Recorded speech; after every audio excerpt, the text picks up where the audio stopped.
I'm Rob Reid, and I was born in Mardy, which is a small town in South Wales. Started off with a studio in the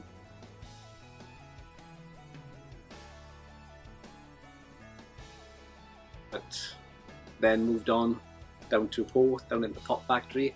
I moved down there about 5 years ago. I think it's good where I am at the moment, doing progressive rock, which is a bit of a niche market, which doesn't sell sort of millions of records, but they're a really loyal fan base. And because of the age group as well, they're a bit older, they've got money to spend, and they like the physical CD. So it enables me to make a living from doing prog rock. I do a bit of TV work as well, but progressive rock is what I love, and it's the music I really enjoy, so it's nice to be able to do what you like. To free your soul at last, I will find you. When the time has come to pass, the Lizard King at last, I will find you.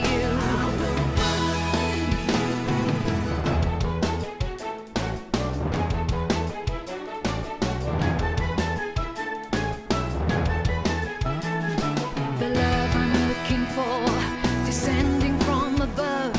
Achieve a state of perfect grace, that's what I'm dreaming of. I will find the love. I will find the love. When my heart is gonna break, the dreamer will awake. I will find you. When my soul is open wide, the doorway you will find. I will love you. See chaos from the stage, corrupting every age. Another hand controls me, through others I can see. When my heart is gonna break. The thing about the music industry is that, unlike a normal job, I say a normal job, a 9-to-5 job or whatever, it's totally unregulated, so that there's no rules, and it can be quite ruthless and backstabbing, and there's no sort of guaranteed sort of pay scales or whatever and all that kind of stuff for the work you do. So you're always bartering with people, and you're going to become quite hard-headed then, because people are always trying to rip you off. You go for a job doing music for TV, and then people say, oh, can you do it for this? And there's always someone who'll do it for nothing. Someone who's got a studio in their bedroom will say, well, I'll do it for nothing to get on the ladder. So when you say, I want $1,000 or something for doing a job, they go, well, so-and-so will do it for nothing. And you go, so you're always up against that. It can be really ruthless, and I've seen people, stab people in the back with it, and it's quite tough as well. And I think the other thing is that to be able to take the knocks as well, I think is quite quite difficult, I think, and I try to avoid it really. And especially, there's not so much with the stuff I do, but when I used to do the pop stuff, that was horrendous. You constantly, I would always compare it to being a boxer, that how many times you can get back up really, because you build yourself up thinking, oh, here we go, it's all going to happen, and then all of a sudden, it all goes wrong, and you get a phone call saying, oh, I'm really sorry, we're not going to give you like 200 grand. We've changed the managing director of the record company, so now you're going to have nothing, and you go, oh, it's all gone. Then you go for something else, and you go, oh, I'm going to get that, and then all of a sudden that goes pear-shaped, and you get, oh, it's like being knocked to the floor, and how many more times can I get up and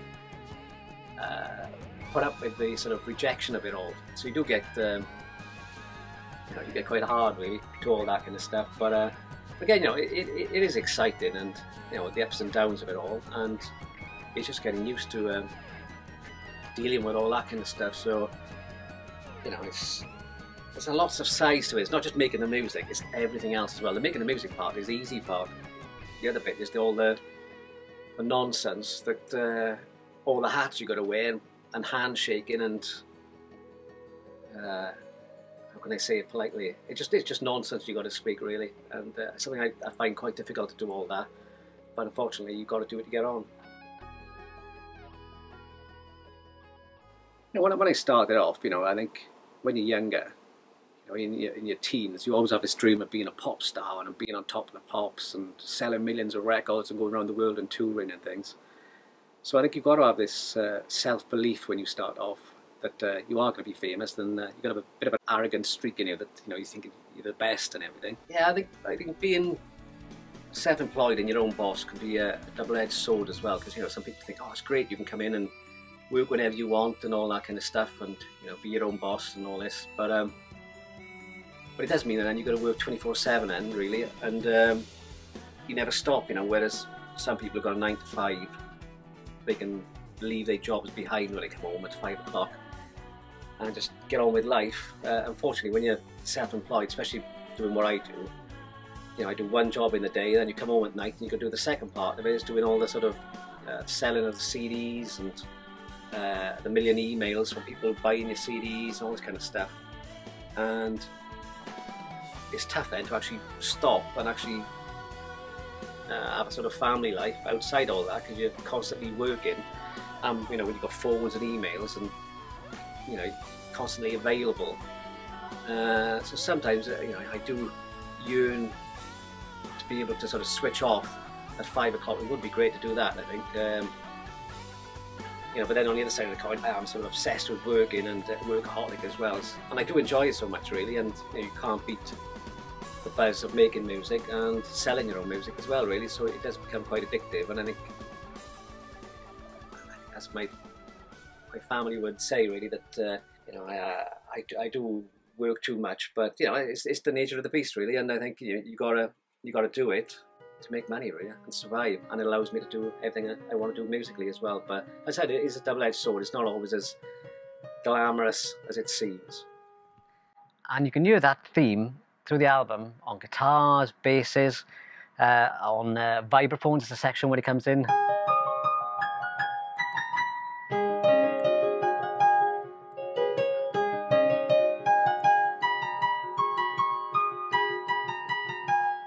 You know, and even on bass, there's loads of bass lines in there where it comes in as the main instrument lead.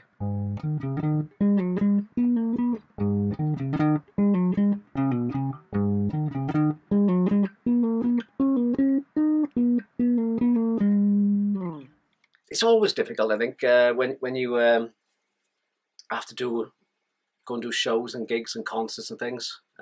It's always that the night before and the morning of, when you've got to, you know, when you're ready to go and you're going to be away from the family and things. I sometimes think that everyone's quite happy actually to see the back of me out of the house, I think. So, but yeah, it's always quite weird. But unfortunately, these days, I think you've got to, you know, I think the live part of, you know, playing concerts is so important. You can't make that much money from selling records. You've got to get out and play to people, really, and, you know, you can sell your stuff, your CDs and merchandise. You can sell all that at the gigs and stuff. So it's essential, really, that you go and play. And with the music that I play, prog rock stuff, in this country, it's a bit of a swear word, really, but abroad, in Holland and Europe and in America as well, you know, it's quite sort of lucrative, really. There's a lot of fans out there and they want to see it. So we got to travel out and do it. But, you know, I'm not a great traveller and a bit of a home bird, really. I don't like that much travelling. It's not about when you get there, it's the flying and everything and the hanging around. But yeah, you know, it's always quite weird leaving the family and trying to phone home and all that kind of stuff is always quite strange with the time zones and stuff. But yeah, you know, it's all right. And say we've done some great gigs. We played, you know, see some great places. Our first concert was in Mexico. That was really good. But and it's always stranger when you come home if you've been away for a week. And the kids were quite weird to you. Who are you? But you know, I think these days, you know, everyone's got to do whatever it takes, really.